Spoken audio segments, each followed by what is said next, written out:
It is now May, so here's everything that I read in April. Let's get going. So the first thing I finished was The Ritual by Adam Neville, a folk horror, survival horror novel about these four friends that get lost in the Swedish woods and are hunted by this mythological creature. You may have seen the movie that is on Netflix. It's phenomenal.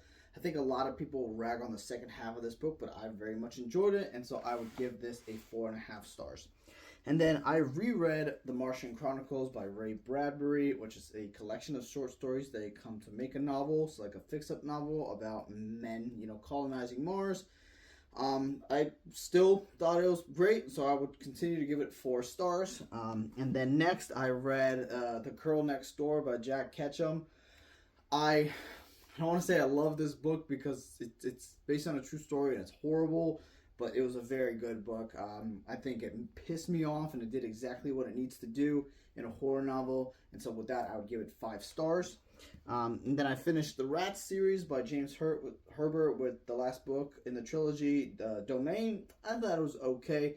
I think this trilogy could have just been one book. Truly, I think The Rats was an amazing book and should just been a singular book, but it was still okay, so I would give that a 3 stars. And then I read Hard to be a God by Boris and Arkady Strugatsky, which is like a science fiction novel about this person that was sent to this medieval planet from Earth to influence but never intervene, and so he's coming from the future with all his technology. And I thought it was okay. It's essentially an allegory for like Stalinism and everything, and how it was just all this paranoia and stuff. And so it was okay. It was interesting to read that, so I'd give that 3 stars as well. And then, of course, I read an H.P. Lovecraft story, and that is The Picture in the House. I thought it was pretty good. I would give it 4 stars. Highly recommend it. So, pretty good reading month. We'll see what next month brings.